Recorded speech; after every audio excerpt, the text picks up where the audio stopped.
même au moins une fois par semaine, j'achète un petit truc, quoi. Faut que ça tape à l'œil. Donc s'il y a un petit billet à mettre en plus, oui, on va le faire. Est-ce que sur l'étiquette, vous regardez la matière et le pays où c'est fabriqué? Absolument pas. Combien de temps en moyenne vous les gardez d'après vous? Ouais, 6 mois, ouais. 40 vêtements, 4 paires de chaussures, 5 pièces de linge de maison, c'est en moyenne ce que chaque Français a acheté en 2022. Des produits textiles fabriqués essentiellement en Asie dans des conditions sociales souvent délétères. Pas étonnant que la mode soit l'une des industries les plus polluantes au monde aujourd'hui. En Normandie, la French Filature a fait un autre choix, celui de produire du fil de lin et de chanvre cultivés localement.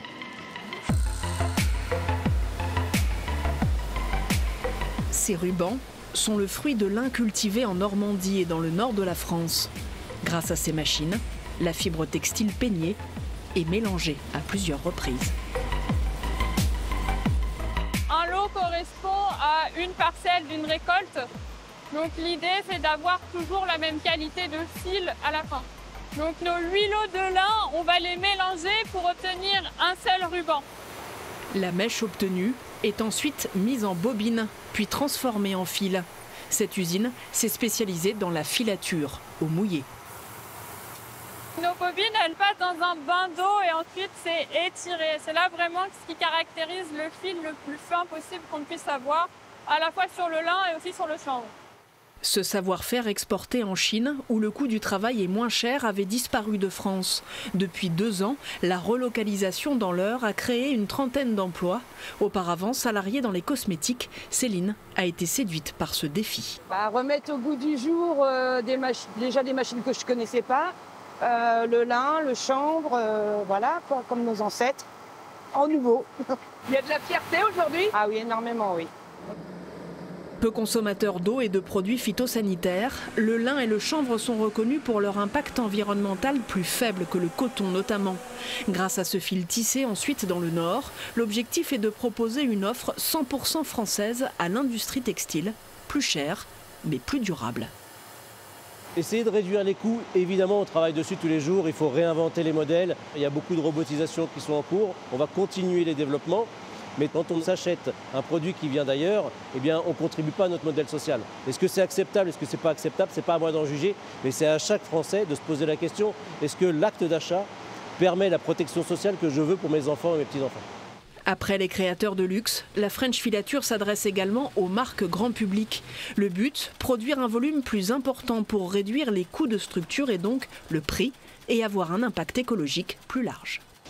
Loin de cette production plus durable, la fast fashion, elle, nous incite à acheter toujours plus et à un rythme frénétique. Des vêtements de moindre qualité, souvent jetés après seulement quelques utilisations. Alors qu'advient-il de ces habits une fois que nous nous en sommes débarrassés? S'ils atteignent l'une de ces bennes dédiées à la collecte des vêtements et des chaussures usagées, les habits que nous jetons sont ensuite transportés jusqu'à un centre comme celui-ci, où ils sont le plus souvent triés à la main. Selon leur état, il y a ensuite 3 façons de les valoriser. S'ils sont réutilisables, ils deviennent des habits de seconde main. Sinon, ils sont recyclés pour une autre utilisation. Dernière option, ils sont transformés en combustible, c'est-à-dire en source d'énergie pour certaines activités industrielles par exemple, ou tout simplement incinérés. Mais aujourd'hui, à 95%, les vêtements réutilisables ne sont pas revendus en France, ils sont exportés, notamment en Afrique. Inadaptés au climat local et surtout face à une baisse continue de leur qualité, ils finissent très souvent dans des décharges à ciel ouvert où ils polluent. Je suis Sophie Cornoux, responsable valorisation chez Refashion, l'éco-organisme de la filière textile, linge de maison et chaussures. Sophie, ce jean, il a été collecté et trié ici. Clairement, il n'est pas réemployable en l'état. Est-ce qu'on est capable aujourd'hui, en France, de le recycler? Oui, alors on peut faire de l'effilochage.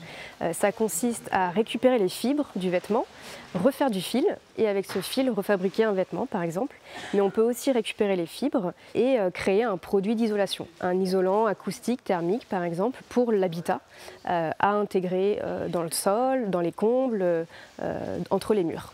Est-ce qu'aujourd'hui, il y a des freins au recyclage du textile? Le premier frein, ça reste quand même la diversité des textiles, des vêtements et chaussures qui existent en termes de produits. vêtements, chaussures, linge de maison. En termes de dimension, les produits ont des tailles très différentes. En termes de matière, très souvent, un vêtement va être composé de plusieurs matières, polyester, coton, acrylique, il peut y avoir de la laine. Et enfin, les points durs qui sont sur un vêtement. Donc sur ce jean, par exemple, vous avez un bouton, une fermeture éclair, vous avez des poches avec des coutures. Et tout ça vient rendre plus complexe le recyclage. Est-ce qu'il est économique malgré tout de fabriquer un fil à partir de tissus recyclés ? En récupérant du volume de vêtements ou chaussures, on va pouvoir venir faire baisser les coûts de recyclage. Donc c'est le point clé. Le citoyen peut déposer ses vêtements et chaussures, qu'ils soient usés ou en bon état, dans les points de collecte. La règle de base, c'est de ne surtout pas jeter ses vêtements ou chaussures usagés dans la poubelle des ordures ménagères. Parce que cette poubelle, elle va directement vers l'incinération. Et l'incinération a un impact environnemental très fort, beaucoup plus fort que le recyclage. Merci Sophie. De rien. Aujourd'hui en France, seul un vêtement sur 3 est jeté dans l'une de ces bennes dédiées aux habits et aux chaussures usagées. Il en existe 47 000 sur le territoire français.